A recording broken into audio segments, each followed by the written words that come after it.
In this series, Nick has been tasting foods which will forever be synonymous with specific places in Scotland. This week, he's in Dundee to find out about the city's marmalade heritage.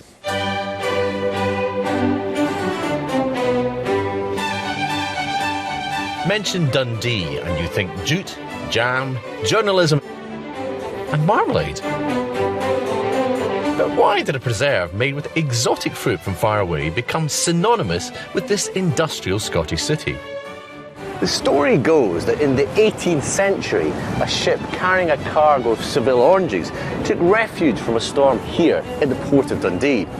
An enterprising local merchant bought some of the oranges and gave them to his wife, a certain Mrs. Keeler, and she turned them into a kind of orange jam, and they called it marmalade. Well, that's the story anyway. In reality, the Keelers adapted an already existing marmalade recipe, adding the characteristic orange rind. They opened their first factory here in Dundee in 1797, and at their height they were producing over 1.5 million pots of marmalade a year, and it was enjoyed all around the world. Marmalade is no longer made in the city of Dundee, but it is still made just up the road in Arbroath. Oh, I was expecting something altogether more industrial. Well, that was one of the big decisions we made when we came to this factory.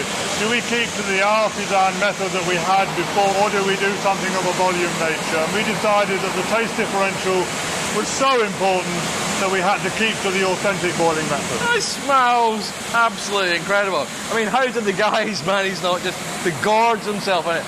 It's that Seville orange. Whoa! It's real fresh orange, isn't it? And it's boiling away. It's just like being at home, to be honest, and making a marmalade at home.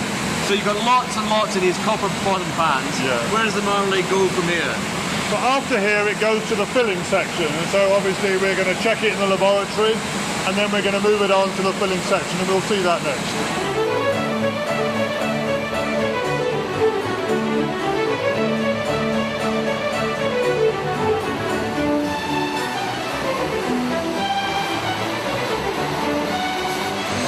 About 170 yards a minute. 170 a minute? Yeah. So it's a little bit that Willy Wonka chocolate factory thing. Tell me a little bit about the process. When I bought the business, I learned very quickly that the copper-bottomed open pan created a different taste of a product. And if we put really good tasting ingredients in, we knew we made as good as a homemade marmalade. Do you still use the Spanish Seville oranges? Absolutely, and we use them fresh from Spain, and obviously that combination is just the secret. So Paul, why are you still in the northeast? Well, we have to be here for the heritage, of course. And Dundee postcode is still here in Arbroath, so this is a DD place.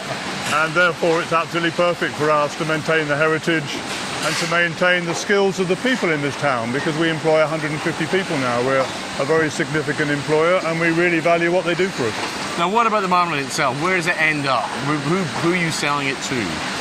Well, in the UK, it's obviously going to the major supermarkets, and then it goes around the world. From North America, which is one of our biggest customers, to Germany, but also in India, Japan, Russia, Scandinavia. It's an amazing story. Now, what about the future of Mackay's marmalade? Where's that going to go? Well, the future, I think, is good. I'm really relieved I'm running a heritage business, because technology won't change it.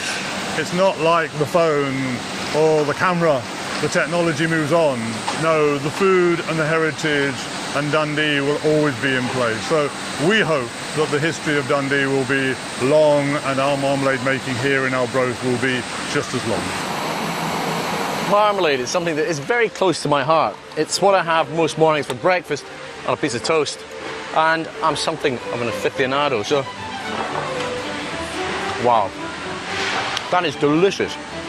It's astonishing to think there's a little blast of sunshine and Spain in this jar, along with that industrial past from Dundee.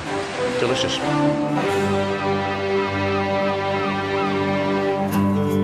Still to come, the Perthshire oak in line for the award of European Tree of the Year. Obviously, it's not the oldest tree in Scotland, it's not the biggest tree in Scotland, but what it does have is a